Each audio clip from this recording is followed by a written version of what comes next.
tener una conclusión. Cuando diga conclusión ahí.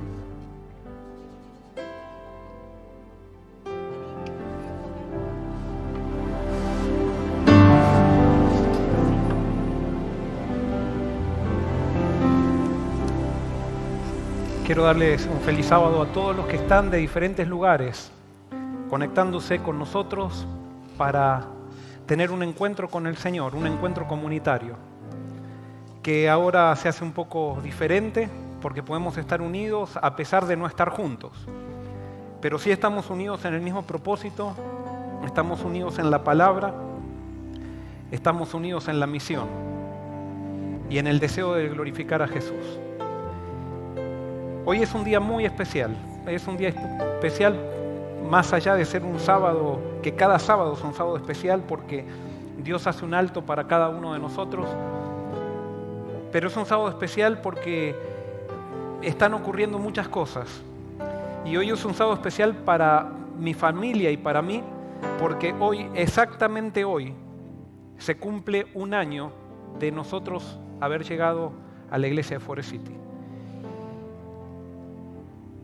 Y por eso espero, creo que no me voy a emocionar, pero sí cuando estaban cantando, era como que me conmovía por adentro de gratitud a Dios porque para nosotros tomar esta decisión fue una decisión difícil, pero hemos visto que Dios está en el control de todo. Y de gratitud a Dios por la iglesia de Forest City. No tenemos nada más que palabras de gratitud para la iglesia de Forest City porque desde que llegamos nos dieron cariño, nos dieron amor y por sobre todo, que es lo que más nos motiva, es lo que más nos alienta, es lo que más nos confirma que había un propósito por el cual vengamos, es que la iglesia de Forest City se unió a una misión. Nos hemos quedado de acuerdo en cumplir una misión, en levantar a Cristo. Y veo la iglesia totalmente comprometida con esta misión que Dios nos llamó a cumplir. Y por eso no tenemos con mi familia nada más que palabras de agradecimiento a Dios y a esta iglesia por lo que está sucediendo y por lo que estamos viviendo. Justamente yo soy una persona un poquito, y ustedes ya se han dado cuenta quizás un poco de esto, soy una persona que a lo que sencillamente le dicen un poquito despistadas. Y a veces no me cuesta así estar en todos los detalles. Y en una iglesia tan grande todavía no puedo identificar bien quiénes son las personas, a quién conozco, a quién no conozco. Estamos haciendo amistad cada vez más, conociendo más a la gente, pero a mí me cuesta identificar. Y más con esto de la pandemia, que de repente ya no nos podemos ver los sábados. Sin embargo, sí puedo sentir el cariño de la iglesia y podemos sentir el cariño de la iglesia, podemos sentir el amor, podemos agradecer por las oraciones que continuamente nos están mandando mensajes diciendo, pastor, estamos orando por usted y su familia. Quiero agradecer de manera, pero muy marcada al equipo pastoral, que está conformado por el pastor Douglas Osorio, por el pastor Pablo Gaitán, por la pastora Saraí Chaviano y que es parte del equipo pastoral Denar Almonte. Es tan lindo no solamente trabajar para Dios, pero es tan lindo trabajar con amigos y sentir deseos de encontrarnos todos los martes, bueno, todos los jueves ahora nos reunimos con ellos y por lo menos en mi caso, yo creo que el caso de ellos también, espero que sea así, tengo ganas de encontrarme con mis compañeros de trabajo. Porque oramos juntos, oramos por la iglesia, desarrollamos planes, a veces contamos nuestros problemas porque como pastores todos tenemos problemas, somos débiles como cualquier otra persona y nos apoyamos los unos a los otros. Gracias, quiero agradecer a todos y no puedo dejar de agradecer también a la gente que se comunica, que no conocemos pero que se conecta por internet cada sábado, cada miércoles, que nos mandan mensajes de apoyo, que de alguna manera nos sentimos también unidos a todos ustedes y por eso gracias de siempre estar allí. Dios tiene sorpresas y yo no esperaba que justo el año que cumplo de estar en esta iglesia llega un grupo de amigos para la eternidad que vienen justamente de la iglesia que dejamos en el periodo pasado. y parece que es para hacer más difícil toda esta transición. Pero no, nosotros estamos muy felices de haber terminado una etapa y esa es la etapa que como se vive en los episodios pastorales, de haber dejado atrás una etapa hermosa con otra iglesia donde hemos hecho amigos para la eternidad y amigos que seguimos trabajando por el mismo propósito a pesar de habernos separado y estar en iglesias diferentes. Hoy va a estar con nosotros en la escuela sabática Alex Rey, que fue el pastor que me suplantó a mí, que ahora está como pastor asociado en college. Él va a estar en la escuela sabática. Hoy le decía a Alex, porque mi mamá y mi hermana lo siguen a él en los comentarios de escuela sabática. Y hoy mi mamá me llamó temprano y me dice, ay Joel, solamente te llamaba para decir tan linda que estuvo la escuela sabática de Alex. Por favor, si lo vas a ver, decile que estamos felicísimos. Acá está Alex, así que se lo dije en persona. Dios está levantando gente en todos lados que están levantando el nombre de Cristo. Y nos estamos uniendo. Otra sorpresa grandísima también. Si ustedes vieron los que estaban tocando aquí, que no conozco todavía los nombres, me lo dijeron, pero ya me olvidé. El que estaba en el cello y en el violín son 2 esposos que vienen de Miami. Anoche llegaron de Miami. Ellos son visitas, como nosotros les llamamos, que los consideramos ya, yo los considero hermanos, pero nosotros les llamamos visitas porque no son miembros de iglesia todavía. Bueno, no sé, no dije todavía porque, ojo, no los estoy presionando, sino que la membresía de iglesia tiene que ser una decisión libre, lo más libre que hay, así que acá no van a recibir presión.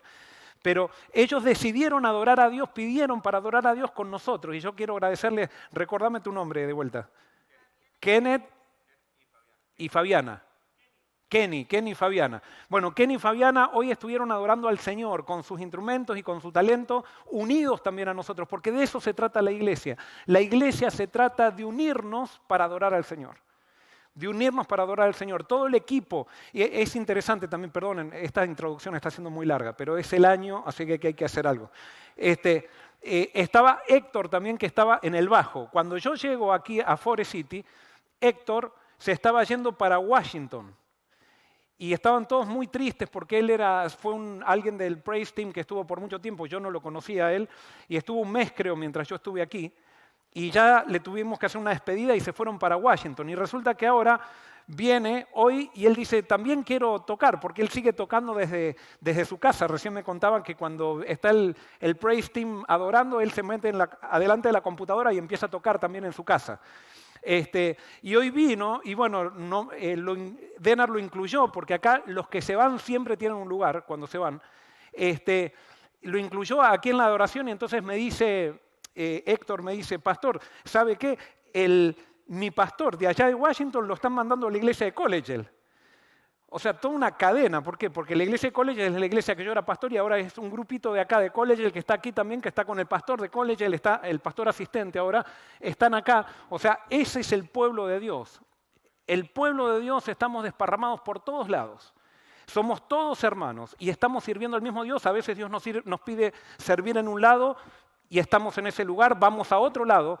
Pero no competimos con el lugar que dejamos, sino que sumamos, seguimos sumando, porque esto no se trata de ver quién tiene la mejor iglesia, sino que se trata de ser parte de un movimiento, que sea un movimiento final que levante a Cristo.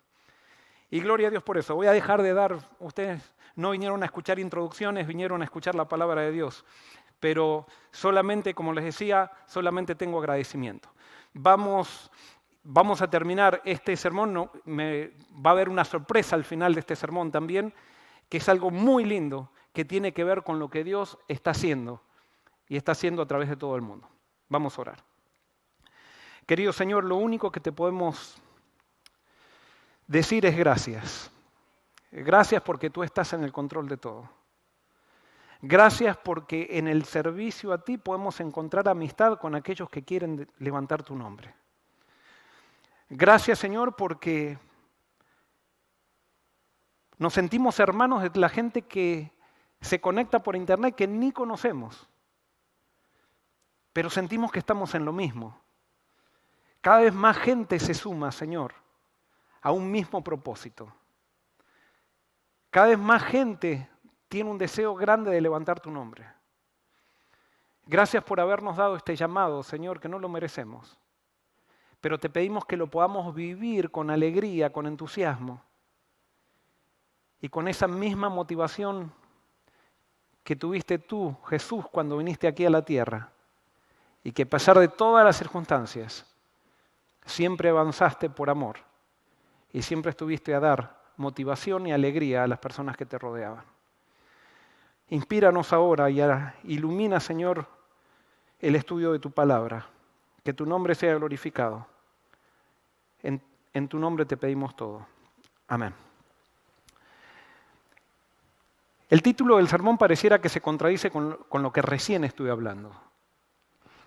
Cuando el servicio de Dios es una trampa. Y fíjense que no dice ahí, y quiero aclarar esto, ahí no está diciendo el título, el servicio de Dios es una trampa. No, dice cuando el servicio de Dios es una trampa. Puede haber momentos donde el servicio a Dios se transforma en una trampa. Y hoy vamos a analizar eso. ¿Cuándo es que el servicio a Dios se transforma en una trampa? Y quiero contarles una anécdota que me pasó, es de mi vida, perdonen, es para ilustrar la Biblia, no es que quiero que ustedes estén escuchando mi vida, pero desde chiquito a mí me gustó siempre mucho la música, no sé por qué, quizás porque a mis padres les gustaba mucho la música y yo heredé eso.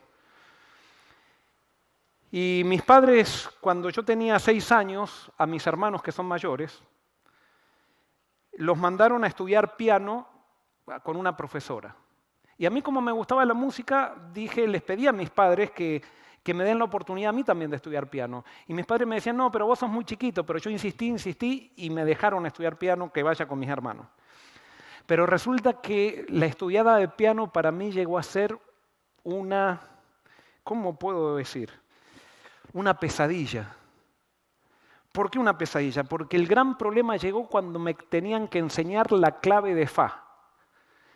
Y no sé los que saben música, pero la clave de Fa para mí era un problema que no lo podía entender, que había que subir una nota, cuando leía la clave de Fa había que subir una nota más para arriba y la clave de Sol se leía de manera diferente. Era algo que no me entraba en la cabeza. Me volvía loco la clave de Fa. Es más, me enseñaban, no sé, los que estudiaron música antes enseñaban una torta para enseñar los tiempos de las figuras. Entonces había una redonda y esa redonda tenía una flechita que se dividía en 2 blancas y después las 2 blancas se dividían en 2 flechitas más que formaban 4 negras, que era el tiempo de una redonda, y después hasta las negras lo entendía, pero después cuando pasaba a las fusas y a las corcheas, a la semicorchea, a la fusa y a la semifusa, se me hacía un lío porque me decían, tiene que haber una fusa tiene que haber 4 corcheas en el tiempo de una negra. Y tiene que haber 2 negras en el tiempo de una blanca. Y para mí no lo podía entender. Y cuando aparecía esa torta, me agarraba indigestión de ver esa torta. Bueno, pero yo tocaba el piano y me gustaba tocar el piano. Pero llegó un momento que no aguanté más y dejé. Después lo trasladaron, mi papá es pastor, lo trasladaron a otro lugar y entonces nos mandaron a otro lugar y entonces pedí nuevamente estudiar piano. Porque me gustaba tocar piano, pero cuando fui me tocó una maestra que era un conservatorio, que era un sargento, y que estaba todo el tiempo marcando así el ritmo, y se había hecho, en la baldosa se había hecho se había erosionado la baldosa por el ritmo, porque lo marcaba con autoridad. Y bueno, como a mí no me gustaba estudiar, me gustaba tocar lo que a mí me gustaba, pero no estudiar, llegó un momento que le pidieron a mis padres que me manden todos los días al conservatorio a estudiar, porque en mi casa yo me ponía en el piano y empezaba a tocar mis cosas, pero no tocaba lo que daban en la lección. Entonces tenía que ir todos los días al conservatorio a estudiar piano, 5 veces cada pieza. Bueno, fue un desastre. Y voy a hacer corta la historia porque si no se va a resumir. En la introducción voy a acabar el sermón. Bueno, la cuestión es que así a las duras penas llegó la época. Hubo una maestra que me inspiró mucho en la escuela, que se llamó Clelia Benjar, que ella vive por aquí ahora, y ella cantaba unos cantos tan alegres en la escuela, y teníamos un coro en la iglesia que cantaba cantos tan alegres que me encantaba ir a ese coro. Y ella desarrolló en mi vida la alabanza a Jesús, la alabanza con alegría, la alabanza con gratitud. Yo tenía ya 8 o 9 años. Y entonces a mi papá lo trasladaron de vuelta para Buenos Aires, para los que son argentinos y saben un poco de geografía de allí. Y entonces dije, quiero estudiar de vuelta música, porque había dejado a la otra profesora ya. Quiero estudiar de vuelta, le dije a mis padres. Y me mandaron a una profesora que se llamó Delia Nestares. Y yo dije, voy a estudiar con una sola condición, que no me den ni teoría ni solfeo, solamente tocar el piano. Y esta maestra aceptó, gracias a Dios fue flexible. Y de a poquito me iba enseñando un poquito de teoría de solfeo. Y como no, yo no sé, pero también hizo algo muy bueno Delia Nestares. Delia Nestares me decía, vos tenés talento, y me hizo convencer de que algo Dios me había dado, cuando muchos otros les parecía que no tenía ningún talento. Bueno, llegó la época en que yo me voy a la academia, y cuando me voy a la academia, decido estudiar en la academia, que estaba junto con la universidad, y terminar el 4º año de piano. Y entonces cuando termina el año, en esa época todas las que estudiaban piano eran chicas. Y cuando llego a la academia me meten en la selección de vóley, y a mí me interesaba mucho más estar jugando al vóley que tocar piano. Entonces era como que no avanzaba, y más cuando yo iba y me juntaba con mis compañeras, todas hablaban de lo que habían cocinado, de cosas que para mí eran de mujeres. En esa época los roles eran más marcados, y entonces me aburría. Pero había una pieza de Chopin que me gustó mucho porque era con mucha fuerza. Era una pieza que es algo que ni me acuerdo ahora cómo era el nombre, pero era una pieza que hacía pam, pam, pam, pam, pam, pam, pam, pam, pam. Y eso a mí me gustaba, todo lo que tenía fuerza en el piano. Entonces esa pieza fue la única pieza de 9 piezas que estudié todo el año. Y entonces después venía el examen de ciclo y mi mamá me dijo, Joel, vos tenés que ser profesor de música porque tenés que tener más de un título, porque eso te va a hacer bien para la vida. Tener más de un título siempre es mucho mejor. Y dije, pero bueno, yo tengo que rendir, entonces para ser profesor de música tengo que rendir el examen de ciclo. Y cuando yo llegué al fin de año solamente sabía la pieza de Chopin. Entonces cuando llega a fin de año tenía que pasar todo el verano, dije, yo voy a hacer el examen de ciclo y voy a estudiar las 9 piezas que hay que estudiar para el examen de ciclo durante el verano. Y bueno, entonces, ¿qué pasó en el verano? En el verano yo ya tenía en esa época 15 años, entonces jugaba al fútbol, jugaba al vóley, me gustaba mucho, entonces estudié Chopin en el verano, Schubert, que me gustaba la pieza de Schubert, y después vino Bach. Que Bach me resultaba difícil, pero me encantaba porque era como una maquinita. Ta, ta, ta, ta, ta, ta, era todo. Tiqui, tiqui, tiqui, tiqui, tiqui, tiqui, tiqui. Entonces eso, como que era una maquinita, me llamaba la atención y me atraía Bach. Pero estuve todo el verano estudiando, y resulta que cuando llega la hora de ir a la academia, porque yo estaba en boarding school, entonces fui a la academia, solamente sabía 3 piezas que había que saber 9, y las 9 de memoria. Yo sabía Chopin de memoria, sabía Schubert de memoria y Bach hasta la mitad de memoria. Y había que saber 9 de memoria para entrar al profesorado. Un examen había que tomar, era un examen para entrar al profesorado. Entonces todas mis compañeras habían estado estudiando todo el verano y todas se sabían las 9 piezas de memoria. Y yo dije, bueno, voy a ir 2 semanas antes al colegio para estudiarme, a ver si me aprendo en esas 2 semanas las piezas. Y llegué a las 2 semanas antes y resulta que pasaron las 2 semanas y no me sabía ni la de Bach de memoria todavía. Entonces dije, no voy a rendir, no voy a rendir, no voy a rendir. Esto no es para mí, no voy a rendir. Chopin me encantaba, esa pieza me la sabía, Chopin me encantaba, con la fuerza que tenía Chopin. Y después Schubert me encantaba también, pero era una pieza melódica, pero Bach no la había podido, de memoria no había podido aprenderla, y resulta que las otras 6 no tenía ni la menor idea. Entonces cuando me encuentro con mis amigas me dicen, Joel, ¿qué vas a hacer? Le digo, no voy a rendir porque solamente sé 3 y son 9. Ah, sí, decían, claro. ¿Cómo? ¿Y cómo no estudiaste? Todo el verano tuviste y no estudiaste. No estudié en el verano. Y bueno, todas mis compañeras sabían todas las piezas y todo eso. Y llega el día del examen. Y mi mamá mandándome cartas, Joel, espero que estés por rendir el examen para que seas profesor y tengas más de un título. Bueno, la cuestión es que yo dije, no voy a rendir. Entonces el día del examen me quedé en el parque del colegio charlando, y pasa mi hermano por ahí, que él estaba estudiando teología, y me dice, Joel, ¿qué vas a hacer? Hoy es el día del examen. Y le digo, no voy a ir a rendir. ¿Cómo no vas a ir a rendir? Toda la plata que gastaron todos nuestros padres en vos tenés que ir a rendir. Yo dije, pero no sé nada, andá a rendir igual. y mi hermano me trataba como si fuera mi papá, todavía algunas veces. Entonces, digo, bueno, voy a ir, que no pierdo nada. Entonces voy y cuando aparezco estaban mis compañeras y dicen, ¿vos acá qué haces si no sabes nada? Y dije, bueno, yo vengo, o sea, estoy cumpliendo. La verdad que yo sabía qué era lo que me esperaba. Resulta que estaba rindiendo, los de sexto año estaban rindiendo antes que nosotros, los que teníamos que rendir el ciclo. Y para los que son argentinos, para que vean que estoy contando una historia real, estaba rindiendo el curso de Denny Luz, que ahora está allí en la universidad, es el director de música de la universidad. El curso de Denny Luz estaba rindiendo el examen de sexto año o de séptimo, no me acuerdo. Entonces a eso les estaban dando mucha importancia porque eran los más maduros y ya estaban en el profesorado.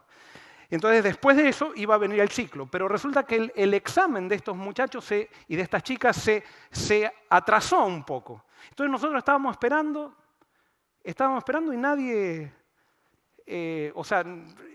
salía para decirnos, y venía la hora de la cena y se estaba por acabar, entonces termina el examen anterior y sale Valdemar Wenzel, que era el director de música de esa época en la universidad, sale Valdemar Wenzel y dice, a ver, ¿dónde están los del ciclo, los que van a rendir el examen de profesorado? Acá estamos, dice. Bueno, no tenemos tiempo, así que solamente van a rendir 3 piezas, Chopin, Bach y la otra la eligen ustedes. Y yo dije, acá... Bueno, entonces, ¿qué dije yo? Bueno, cuando llegó mi turno, yo dije, esta fue una oportunidad. Llegó mi turno y yo dije, voy a poner Bach, que no la sé, primero. Después pongo Schubert, que me sale más o menos, y después pongo Chopin, que esa me encantaba. Empecé por Bach, me tuvieron que meter la partitura, yo hice como que la sabía de memoria y en la mitad me olvidé de los nervios, entonces me tuvieron que meter la partitura. Después puse Schubert y después puse Chopin. Terminamos todos están nerviosos y todo eso. Cuando empiezan a dar las notas, dice el profesor Wenzel, fulana 5, fulano, había que pasar con 4, fulana 6, fulano 7, una chica 8, que fue la más alta que sacó, y dice Joel Barrios 8. Tuve la nota más alta, sin saber 6 piezas. La gracia de Dios. ¿Cómo me sentí ese día yo? ¿O cómo te hubieras sentido tú en ese día? Yo me sentía agradecidísimo, salí como en una nube de ese conservatorio. ¿Cómo se sintieron mis compañeras? Todas estaban contentas hasta que dijo Joel Barrios 8. Y todas miran y dicen, ellas sabían lo que los profesores no sabían, pero ¿cómo si este no sabía nada? Ni sabía las otras 6, no sabía absolutamente nada. Y nosotros que estuvimos todo el tiempo, todo el verano estudiando, nos sacamos una nota más baja que él. Y la que más alta se sacó, que había hecho las cosas muy, muy bien, se sacó la misma que yo. Y yo salí de ese conservatorio agradecidísimo y todas mis compañeras salieron amargadas. ¿Por qué? Porque para mis compañeras el servicio se transformó en una trampa. El estudio se transformó en una trampa.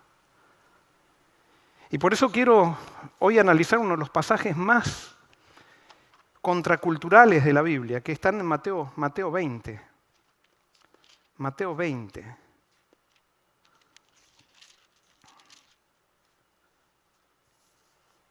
Es uno de los pasajes que más nos incomoda de la Biblia. Es una parábola que Jesús contó. Mateo capítulo 20, versículos 1 al 16, dice así: el reino de los cielos es semejante a un hombre padre de familia que salió por la mañana a contratar obreros para su viña. Y habiendo convenido con los obreros 1 denario al día, les envió a su viña. Saliendo cerca de la hora tercera del día, vio a otros que estaban en la plaza desocupados y les dijo: id también vosotros a mi viña y os daré lo que sea justo. Y ellos fueron. Salió otra vez cerca de la hora sexta y novena e hizo lo mismo. Y saliendo cerca de la hora 11, halló a otros que estaban desocupados y les dijo, ¿por qué estáis aquí todo el día desocupados? Le dijeron, porque nadie nos ha contratado. Él les dijo, id también vosotros a la viña y recibiréis lo que sea justo. Cuando llegó la noche, el señor de la viña dijo a su mayordomo, llama a los obreros y págales el jornal, comenzando desde los últimos hasta los primeros. Llegaron los que habían ido cerca de la hora 11 y recibieron cada uno un denario. Al llegar también los primeros pensaron que habían de recibir más, pero también ellos recibieron cada uno un denario. Y al recibirlo murmuraban contra el padre de familia diciendo, estos últimos han trabajado una sola hora y los has tratado igual que a nosotros, que hemos soportado la carga y el calor del día. Él respondiendo dijo a uno de ellos, amigo, no te hago ninguna injusticia. ¿No conviniste conmigo en un denario? Toma lo que es tuyo y vete. Pero quiero dar a este último lo mismo que a ti. ¿No me está permitido hacer lo que quiero con lo mío? ¿O tienes tu envidia, porque yo soy bueno? Así los primeros serán últimos y los últimos primeros, porque muchos son llamados, pero pocos los escogidos. Este es uno de los pasajes más incómodos de la Biblia y es uno de los pasajes donde ahora podemos entender por qué a Jesús lo odiaban tanto. Porque Jesús tenía una visión de la religión que era diferente a la visión de la religión que tenían los religiosos de su época. Jesús vino a dar vuelta el tablero de los religiosos de la época y cada vez que nosotros predicamos el Evangelio y damos vuelta al tablero, tenemos la misma, y no es que nosotros lo damos vuelta, sino que el Evangelio da vuelta el tablero, tenemos el mismo problema que tenía Jesús. La gente comienza a incomodarse porque ellos no quieren un tipo de religión donde todos reciban lo mismo. Ellos quieren un tipo de religión donde el que se esforzó más tiene que recibir más y el que se esforzó menos tiene que recibir menos. Pero así no es la religión del cielo. Y gloria a Dios que no es así. Ahora, acá hay una cosa, ¿qué es algo justo para Dios? Evidentemente esta parábola nos muestra lo que Jesús quiere enseñar, que para Dios algo justo es algo diferente que para nosotros lo que es justo. Y por ejemplo, el padre de familia salió y contrató a estas personas por un denario, punto. Ya está, si estás contento, tú hiciste ese trato por un denario, quédate tranquilo. A los otros, fíjense que no fue y les dijo, yo les voy a pagar un denario, sino que les dijo, yo les voy a pagar lo que sea justo. A los que fueron más tarde, les dijo, yo les voy a pagar lo que sea justo. Quiere decir que para Dios lo que es justo es diferente que para nosotros lo que es justo. Y por eso nos llama tanto la atención esta parábola, porque esta parábola desafía nuestros conceptos de justicia. Y si nosotros no estamos dispuestos a que Dios desafíe nuestros conceptos de justicia, vamos a tener problemas con el Dios al cual pretendemos seguir. Estas personas pensaban que el servicio a Dios les daba a ellos una consideración por sobre otras personas por las que no sirvieron tanto a Dios. Y el servicio a Dios de estas personas, el servicio al padre de la finca, se transformó en una trampa. No porque Dios cambió, no porque el padre de la finca cambió, sino porque ellos pretendían que el servicio que daban en la finca los ponía en una condición mejor que aquellos que no habían servido tanto.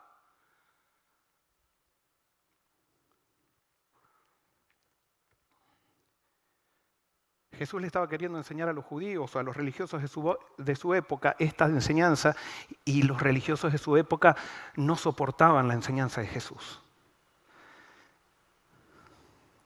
Como nosotros muchas veces nos encontramos con este pasaje y decimos, esto es injusto. Claro, a nuestra manera de ver la vida es injusto, pero esa es la justicia de Dios.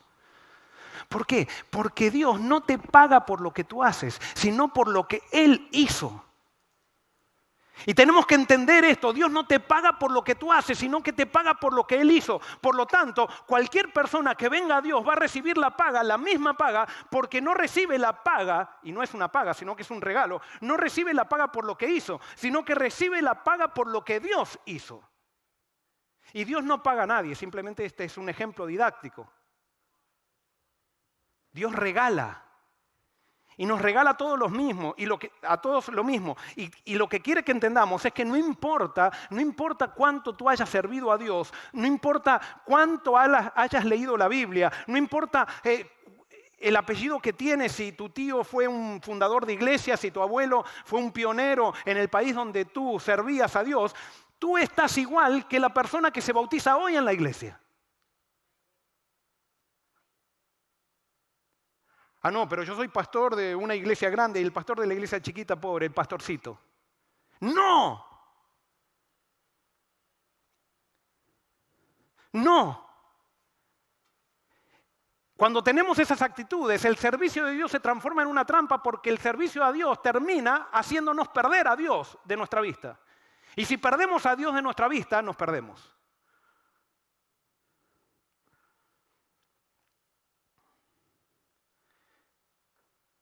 Es interesante el diálogo que hace el padre de la finca con los que les va a pagar cuando se enojan, cuando le reclaman y murmuran. Él le dice, ¿ustedes tienen envidia de mí? Cuando nosotros nos sentimos mal por las bendiciones que Dios le da a otro, ¿de quién tenemos envidia? Si decimos ser religiosos y creer en Dios, no estamos teniendo envidia de la persona, estamos teniendo envidia de Dios. Estamos empezando a cuestionar a Dios. Y nos estamos poniendo en el lugar de Dios porque le empezamos a decir a Dios, no, Dios, tú tienes que ser justo como yo creo que es la justicia. Y la justicia, de acuerdo a lo que yo creo, es que tú te esfuerzas y tú le das a alguien la bendición porque se esforzó. Pero darle a alguien la bendición sin que se esfuerce, y justamente ese es el mensaje central de la Biblia que ni los mismos cristianos lo entendemos. ¿Saben por qué hay tanta guerra dentro del cristianismo? Guerra, nos ponemos envidiosos del pastor que tiene más éxito. Por ejemplo, los judíos no era que tenían un problema tanto con las enseñanzas de Jesús, tenían un problema con la cantidad de seguidores que Jesús tenía. Y les daba envidia. Les daba envidia, porque como ellos predicaban un mensaje, lo dice Jesús esto, no lo estoy diciendo yo, Jesús se lo aclara. Él dice, predican cosas que no tienen, o sea, neutrales, para quedar bien con todo el mundo.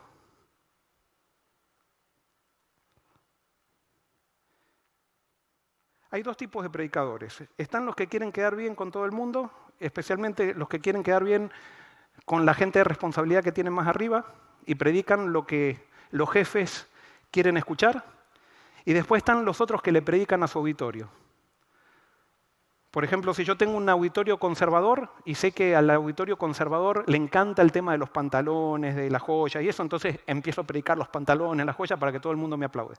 O si tengo un ambiente liberal, de mente amplia y todo eso, entonces le empiezo a predicar a mi ambiente para que ellos escuchen lo que quieren escuchar. Y entonces así yo soy famoso. No, el predicador de la Biblia, el predicador profético, denuncia a su propio pueblo, al pueblo porque no está predicando él, es la palabra de Dios la que predica.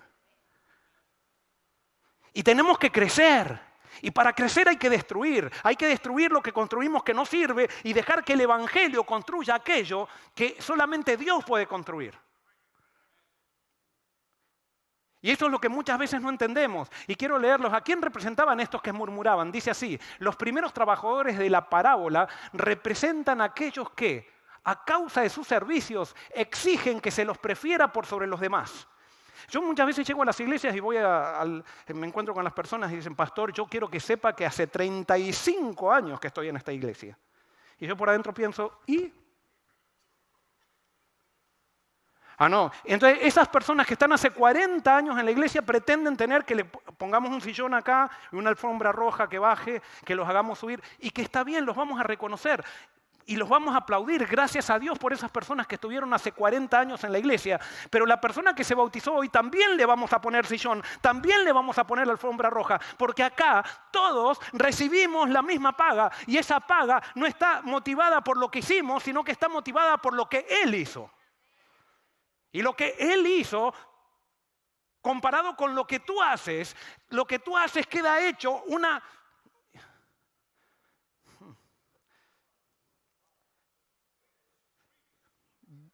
Voy a decir algo que va a sonar fuerte, pero lo dice la Biblia, en el libro de Zacarías. No lo voy a decir. Ya está, no lo digo. Pero lo que nosotros hacemos es una basura comparado con lo que Cristo hace, por más que sea bueno, por más que el Espíritu Santo lo produzca en nosotros. Es lo que Jesús hizo, es Él, no somos nosotros. Vuelvo a repetir, los primeros trabajadores de la parábola representan a aquellos que a causa de sus servicios exigen que se los prefiera por sobre los demás. Realizan su obra con espíritu de congratulación propia y no ponen en ella abnegación y sacrificio. Dice que no ponen en ella ¿qué? Abnegación y ¿qué? Y escuchen lo que viene ahora. No ponen en ella abnegación y sacrificio. Pueden haber profesado servir a Dios durante toda su vida. Pueden haber sido delanteros en soportar duros trabajos, privaciones y pruebas, y por lo tanto se creen merecedores de una recompensa. Fíjense que la primera parte de la cita dice que ellos no hacen ningún sacrificio, pero después dice que estas personas han hecho duras pruebas, han sido delanteros en soportar duros trabajos. Quiere decir que para Dios sacrificio es otra cosa que para nosotros sacrificio. Para Dios no es sacrificio trabajar duro y estar hasta las 3 de la mañana en la iglesia para un programa que estamos haciendo, algo por el estilo, o ir a dar comida a los enfermos hasta tarde. No, eso no es sacrificio para Dios. Para Dios sacrificio es cuando yo estoy dispuesto a renunciar a mí mismo y dar gloria a Jesús. Eso es el sacrificio. El gran problema es que hay gente en las iglesias que está hasta las 3 de la mañana haciendo programas. Hay gente que está trabajando en el servicio de Dios, pero que no tiene a Dios en su corazón. Solamente le interesa sobresalir y que lo estén aplaudiendo. Y entonces cuando no les dicen y no les reconocen lo que hicieron, se ofenden.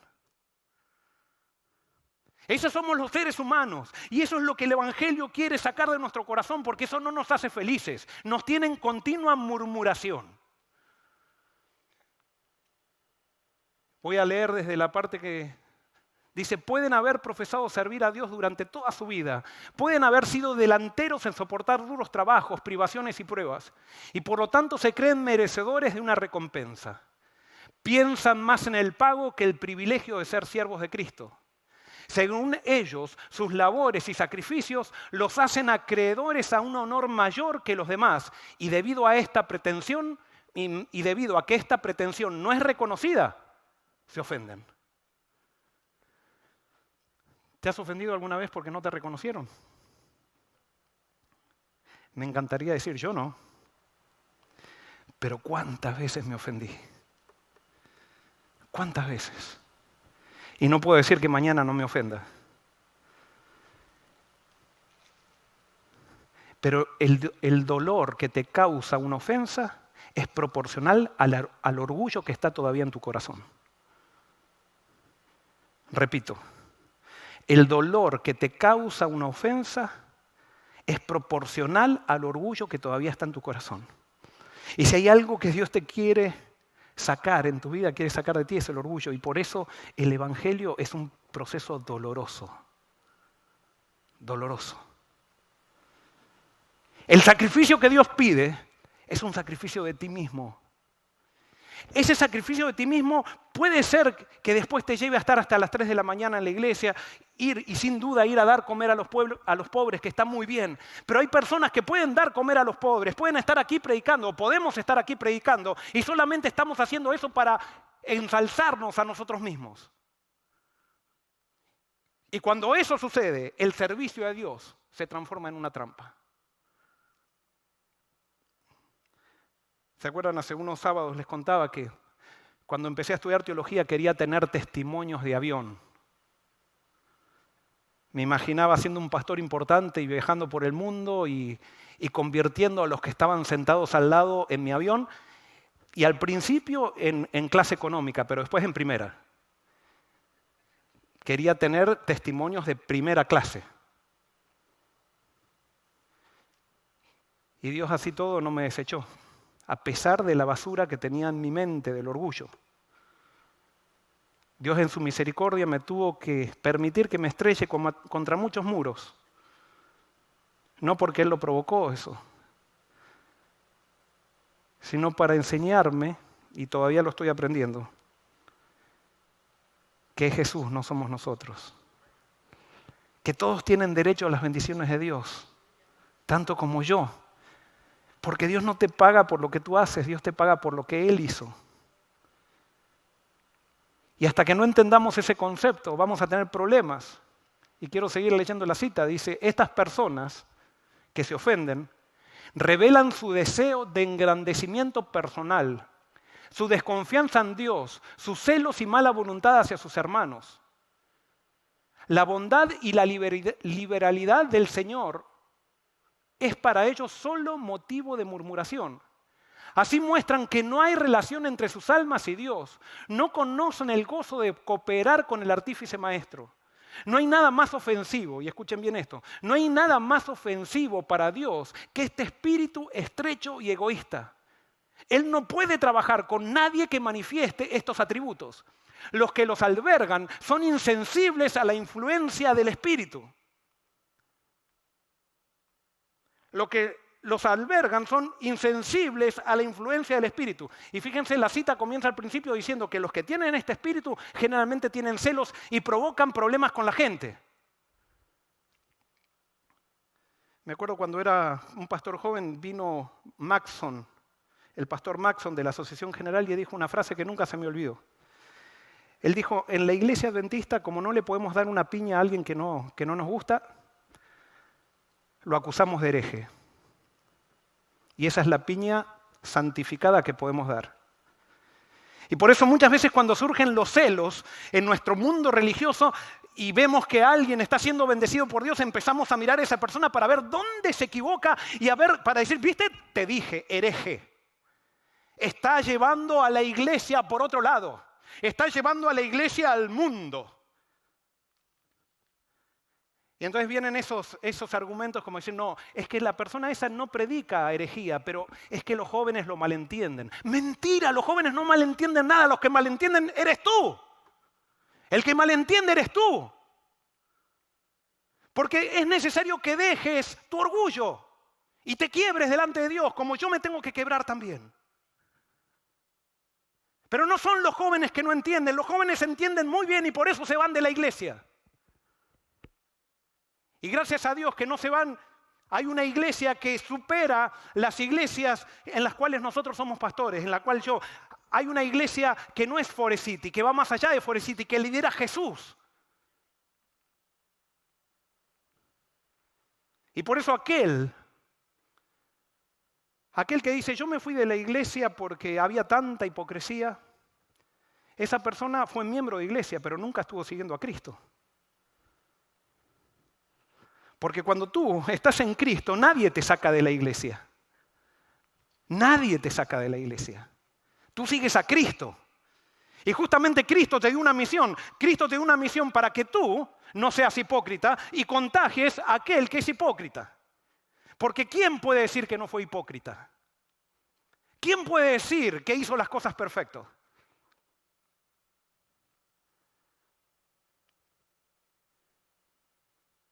Por eso hay que dejar que el Espíritu nos quiebre. ¿Y cómo sabes que el Espíritu todavía no te quebró? Por la envidia que sientes de las personas que reciben bendiciones de Dios.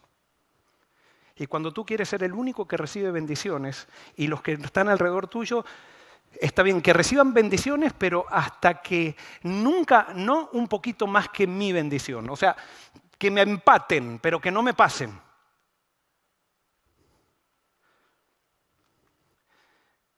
La Biblia está llena de este tipo de ejemplos,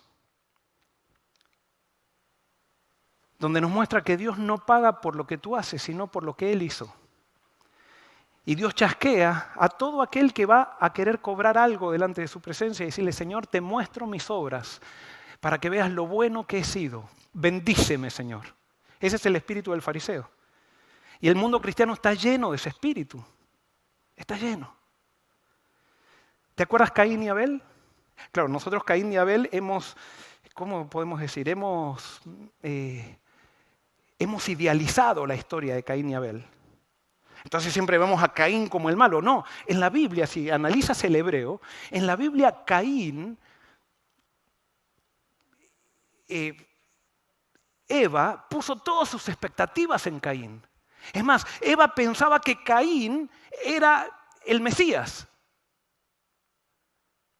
Y Adán y Eva tenían todas sus expectativas en el primogénito. Y entonces cuando nace Abel, Abel significa vanidad. Y cuando los nombres en la Biblia tienen un significado bastante grande y tienen que ver con la actitud que tienen los padres para ese hijo que están haciendo, cuando nombran a Abel como vanidad, lo que estaban diciendo con Abel es que vamos a ponerlo a cuidar ovejas a este. Pero al otro, que nos prepare la comida todo el día, ese sí trabaja bien. El otro, bueno, es nuestro hijo. Y da a entender eso. Si quieren, estudien los eruditos, o sea, acerca de los nombres de Caín y Abel y van a ver que los eruditos dan a entender eso. No. Abel no era el hijo preferido, era el hijo que nadie ponía ninguna expectativa en él. En cambio, Caín era el que trabajaba, el que había que ir a pedirle, él era el que los alimentaba a todos con su fruta. Entonces, Caín estaba tan satisfecho por los logros que tenía, que él pensaba que se merecía todo lo que pedía. Y se lo merecía por causa que él había trabajado. Entonces, cuando él va a adorar a Dios, fíjense que Caín no tiene un problema con decir Dios no existe. No, él quiere adorar a Dios. Pero él quiere adorar a Dios para recibir una bendición y presentarle a Dios lo mejor que él puede ofrecer. Y entonces eligió las mejores frutas, eligió las mejores hortalizas y se las llevó a Dios y dijo, acá te traigo, orgánico, todo orgánico. O sea, le trajo lo mejor. Y entonces, ¿qué esperaba Caín? Y entonces viene Abel con un corderito. Un corderito. Y en esa época eran vegetarianos, así que ni comían con el corderito, solamente se vestían. Gracias al cordero. Pero la comida era todos los días. El vestido les duraba 4 meses. La lana en esa época era mejor. Las ovejas genéticamente estaban mejor, así que duraban más los vestidos. De Caín dependían de sus esfuerzos. Y entonces Caín pensaba que él necesitaba la bendición, o sea, él merecía la bendición de Dios. Entonces cuando va Abel y pone el cordero, y Dios se manifiesta en Abel, bendiciendo la ofrenda que allí Abel había puesto, ¿qué pasó con Caín? Le dio envidia. Le dio envidia porque toda persona que está queriendo salvarse por las obras es envidiosa. Toda persona que no entendió el Evangelio puede definir las doctrinas, pero le da envidia la bendición que recibe otro. Y entonces, si alguien recibe la bendición, y yo no la recibí, el otro tiene que ser el que está equivocado.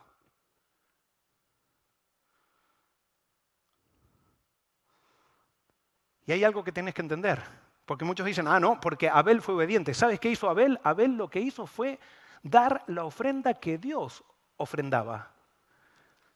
La ofrenda de Abel no era ofrenda de Abel, él puso un cordero que era la ofrenda que Dios hacía para que nosotros seamos perdonados. Era el pago que Dios hacía para que nosotros podamos recibir el denario, para que todos estemos al mismo nivel. Pero Caín no quiso la ofrenda del cordero porque él decía, no, Dios me tiene que bendecir por lo que yo hago.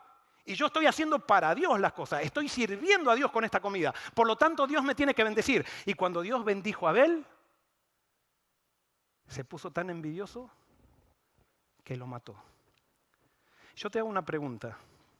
¿A quién estás queriendo matar por causa de las bendiciones que Dios le está dando y que tú no estás recibiendo? ¿Por qué no haces un alto? ¿Por qué no haces un alto y reconoces que tu corazón está lleno de orgullo? Y dejas de pensar de que tú te mereces porque eres porque has logrado aquello, por tu título, por esto, por lo otro, porque has sido fiel y tu familia fue perseguida en otros países y tú eres una persona que realmente... ¿Por qué no te olvidas de todo eso? Y buscas la bendición de Dios a través del Cordero.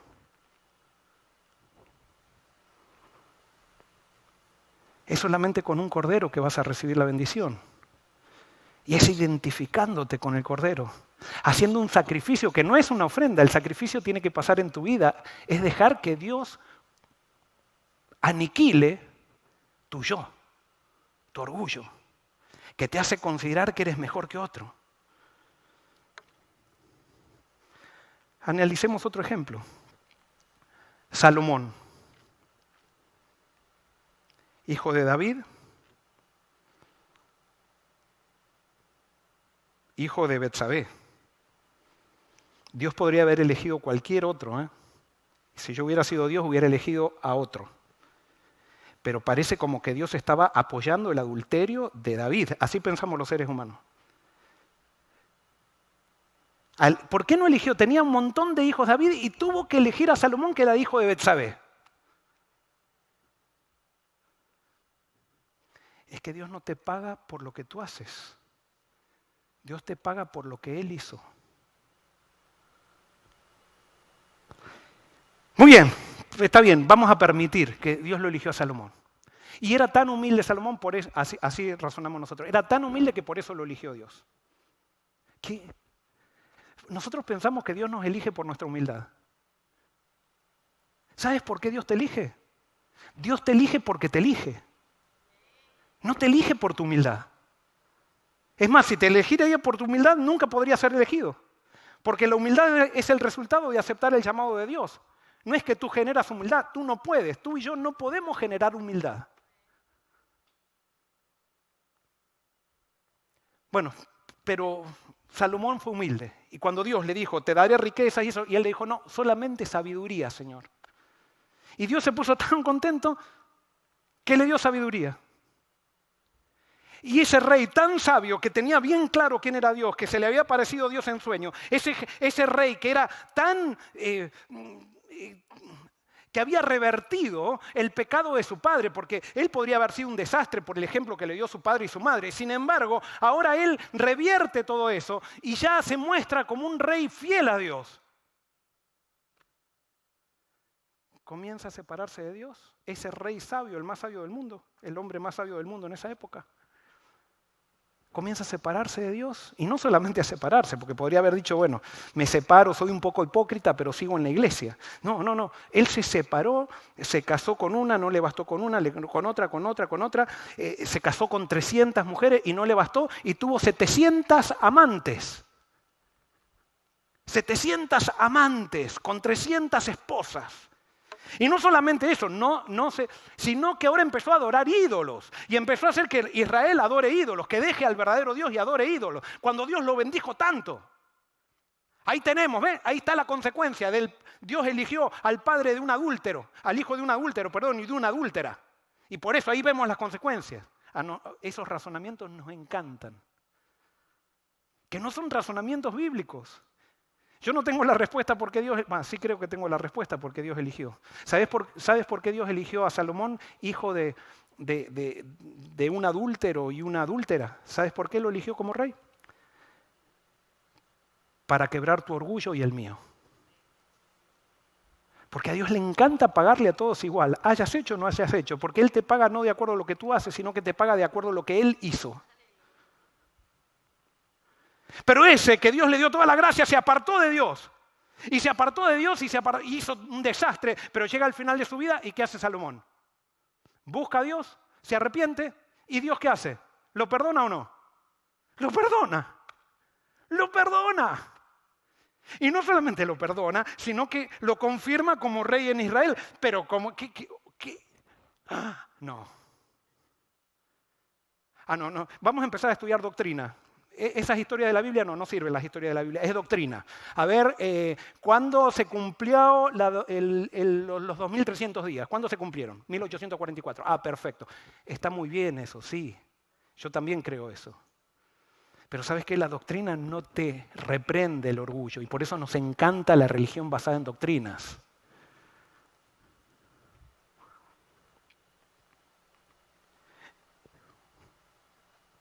Una obrera una vez estaba en un círculo, estábamos charlando allí, estaba en un círculo de obreros así de la iglesia, y decía, ¡qué vivo Salomón!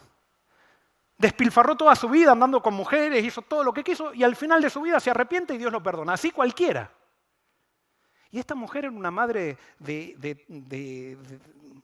esas, era una princesa de Israel, era, que tenía padres que habían sido pioneros y todo eso. Pero ese era el razonamiento. ¿Qué era lo que estaba diciendo esta mujer? Esta mujer estaba diciendo, yo quisiera vivir como Salomón. Yo quisiera tener 300 esposos. Pero no lo hago porque me quiero salvar. No lo hago porque soy adventista. Y entonces ella seguía haciendo lo que tenía que hacer, pero realmente en su corazón deseaba vivir como Salomón y por eso le tenía envidia a Salomón. Cuando tú te enojas con un pecador que se arrepiente, cuando tú no le quieres dar lugar a un pecador que se arrepiente, es porque tú deseabas tener esa vida y no la hiciste porque no te animaste. Esa es la ley. Me gustaría demostrártelo con cosas que dijo Jesús, pero así dijo Jesús.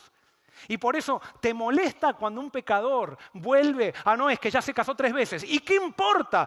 Dios no te paga por lo que tú haces, Dios te paga por lo que Él hizo. Y lo que Él hizo fue tan grande que está dispuesto a perdonar todo.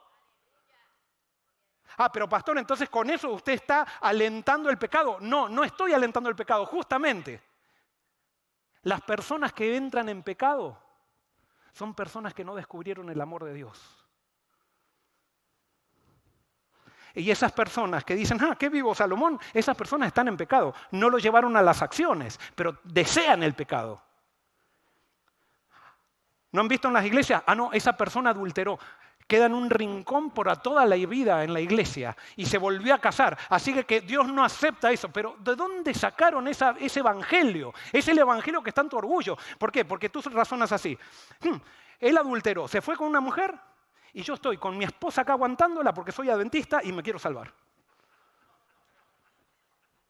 No, ¿sabes qué? Hay una cosa que no entendiste. El pecado no te trae felicidad. Y esa persona cuando adulteró, no hay nadie que adulteró que sea feliz. Dígame uno que adulteró que sea feliz y que le trajo felicidad y plenitud del adulterio y le hacemos un monumento.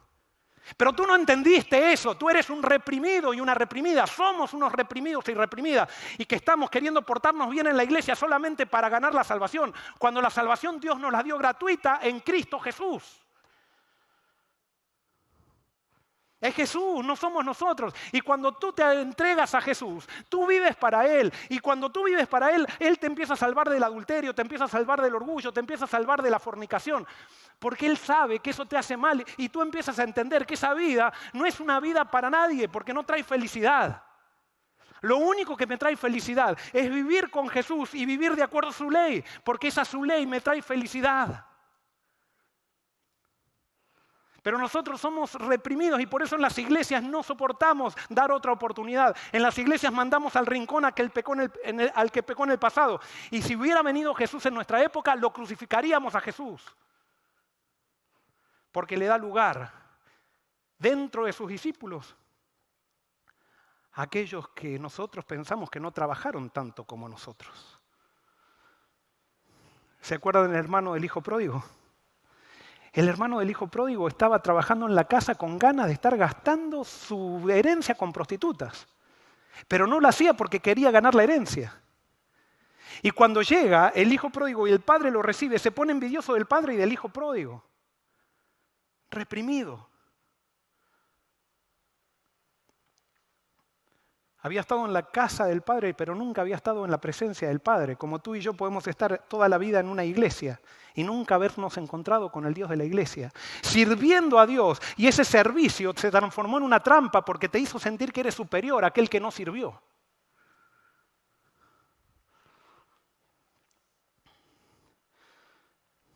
Pablo tuvo muchos problemas en la iglesia cristiana y con los judíos. ¿Y por qué tuvo problemas Pablo? Primero lo tuvo con los judíos cuando se convierte al cristianismo, porque los judíos pensaban que alguien como Jesús era un joven rebelde que le llenaba la cabeza a los jóvenes y no les predicaba la Biblia, les predicaba de pajaritos, de florcitas, les predicaba de redes, de hijos pródigos, manejaba los sentimientos de los jóvenes y entonces los jóvenes lo seguían. Pero él no predica la verdad presente, predica mucho el amor. Ese es un joven, un humilde carpintero pobre que quiere sobresalir, no tuvo la oportunidad y entonces ahora le predica a los jóvenes lo que los jóvenes quieren escuchar y tiene un montón que lo siguen. Claro, hasta le da panes y peces por ahí para que lo sigan. En cambio yo que predico desde el templo y que soy sumo sacerdote y que leo el Espíritu de Profecía todos los días junto con la Biblia, yo predico contenido, verdad presente, Babilonia, todas esas cosas.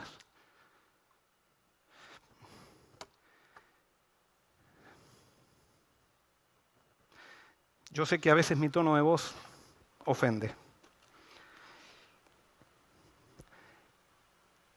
Y quiero decirles que no pretendo predicar perfecto. Hoy predica Joel Barrios con la madurez que tiene hoy. Posiblemente en 3 semanas predique mejor, con la madurez que tengan 3 semanas. Pero Dios me quiere usar a pesar de mí. Pero Pablo tuvo un problema con los judíos y con los cristianos, porque Pablo dijo, el requisito para ser cristiano es aceptar a Cristo. Pero los judaizantes querían que el requisito para ser cristiano era primero hacerse judío y aceptar todas las tradiciones judías y después se puede ser cristiano. Y por eso venía alguien que decía, yo quiero entregar mi vida a Cristo. No, no es suficiente. Enséñenle la circuncisión, enséñenle cómo nos vestimos, enséñenle cómo hacemos, enséñenle. Ellos pusieron el resultado de aceptar a Cristo como la causa de la salvación. Y esos son resultados que quedan en las manos de Dios, que no es lo más importante, son resultados. Pero los judaizantes terminaron haciendo de los resultados la causa. Y entonces querían que todos los cristianos, los gentiles especialmente, como un gentil que come chancho va a ser parte del pueblo de Dios. No, primero enséñenle que deje el chancho. Y yo no estoy diciendo que no hay que enseñarle a alguien qué es lo que tiene que comer, porque eso lo hace feliz, o sea, es para bien de la persona. Pero lo importante es que se entregue a Cristo. A un Cristo de la Biblia, no al Cristo que yo le enseño, a un Cristo ideal, sino al Cristo de la Biblia. Estudiemos los evangelios, entendamos la obra de la salvación, entendamos que Dios no nos paga por lo que nosotros hacemos, sino que nos paga por lo que Él hizo.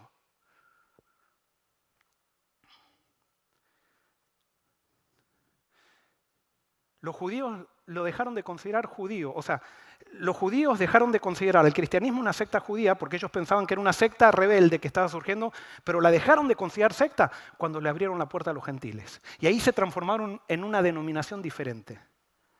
Y los cristianos se enojaron con Pablo, los judíos que se convirtieron al cristianismo, porque Pablo decía, no es necesaria la circuncisión para ser parte del pueblo de Dios. Pero decían todos, ¿cómo? Si la Biblia dice que la circuncisión es un pacto, es un rito perpetuo. Evidentemente los cristianos interpretaban la Biblia de una manera a la que los judíos interpretaban la Biblia.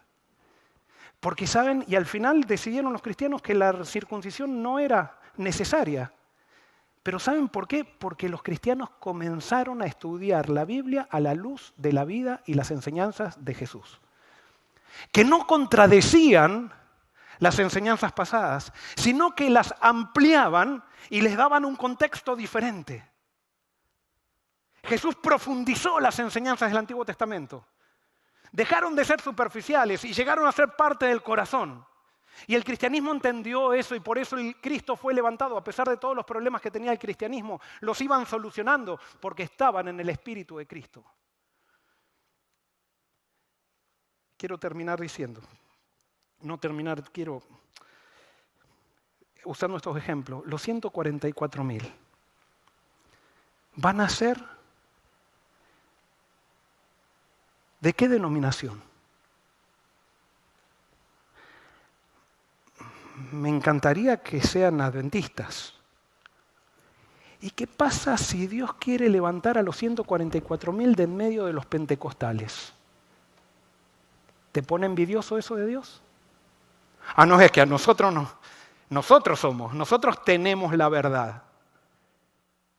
¿Qué verdad tienes si te estás poniendo envidioso cuando Dios quiere darle oportunidad a otro que tú piensas que es menor que tú porque no tuvo las oportunidades que tú tuviste? Estás reflejando el mismo espíritu de los labradores que entraron al servicio de Dios, pero que se pusieron orgullosos por estar en el servicio de Dios. ¿Y qué pasa si Dios quiere levantar dentro de los luteranos a un profeta? Ah, no, porque no es un profeta adventista, no puede ser verdadero. ¿Quién te dijo? ¿Qué es lo que hace pueblo de Dios? A ti y a mí no nos hace pueblo de Dios las doctrinas. Eso es un error que no está en la Biblia. Dime cuántas doctrinas tenía Abraham cuando salió de Ur de los Caldeos. ¿Cuántas doctrinas tenía Abraham? No, Abraham aceptó un llamado y aceptar el llamado es lo que te hace pueblo de Dios. Y puedo ser profeta y todavía tener doctrinas equivocadas y todavía ser profeta. Porque no pasa por lo que crees, pasa por a quién crees. ¿En quién crees? Pasa a quién le entregaste tu vida. Y cuando le entregues tu vida a Jesús, va a haber todavía cosas que no están y tenemos que seguir todos en la Biblia. No estoy diciendo con cualquier cosa. En la Biblia, pidiendo sabiduría en un espíritu donde el orgullo se quiebre y entendamos que Dios, si quiere hacer de los pentecostales los 144.000, los va a hacer. Y esto también es para los pentecostales. Porque si Dios quiere hacer de los adventistas los 144.000, lo va a hacer. A pesar de que los adventistas hayamos sido legalistas. A pesar que hayamos guardado el sábado para salvarnos. Esto no es acá no estoy diciendo que entonces vayámonos a otra iglesia. No, lo que estoy diciendo es que tengamos el Espíritu de Cristo, el Espíritu correcto. Aceptemos la justicia de Dios, que es diferente a nuestra justicia. No nos pongamos envidiosos por aquellos que Dios quiere bendecir, a pesar de que no tienen las doctrinas correctas, a pesar de que todavía, en nuestro parecer, no se visten como nosotros pensamos que tienen que vestirse. Y con eso no estoy diciendo que nos vistamos de cualquier forma. Vistámonos para Cristo. No nos vistamos de acuerdo a un manual donde nos dicen cómo tenemos que vestirnos. Vistámonos siendo fieles a Jesús. Es Jesús el centro.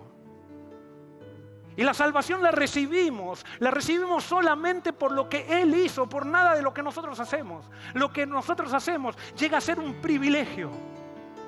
Y si Dios te llamó a la mañana para trabajar en la viña, es un privilegio estar ocupado en la viña de Dios. Pero entonces no te enojes con aquel que Dios lo llamó a la última hora y que también va a recibir el mismo pago que tú recibiste. Porque tú no recibes un pago de acuerdo a lo que haces, sino de acuerdo a lo que Él hizo. Ese es el Evangelio. Ese es el Evangelio que rompe nuestro orgullo. Ese es el Evangelio que van a predicar los 144.000. Ese es el Evangelio que es verdad presente.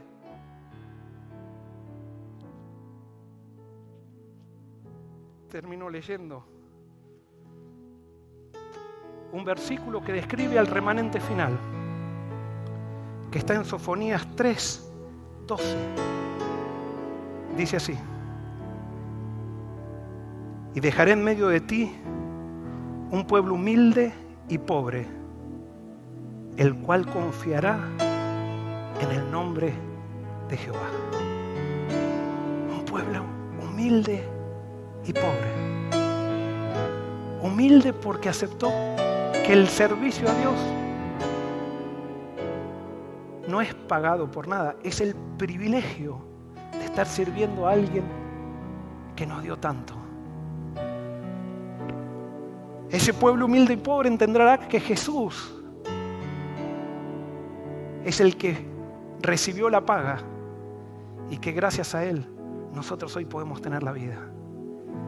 Y por lo tanto el que se bautizó hoy, el que se bautiza hoy, como hoy se va a bautizar aquí Evelyn, el que se bautizó hace 40 años, el que fue nieto de Elena de White, el que es presidente de la Asociación General, está al mismo nivel que Evelyn hoy que se va a bautizar aquí. Porque tú no recibes la paga por lo que haces. Yo no recibo la paga por lo que hago. Tú y yo recibimos la paga por lo que Él hizo. Que Dios te bendiga.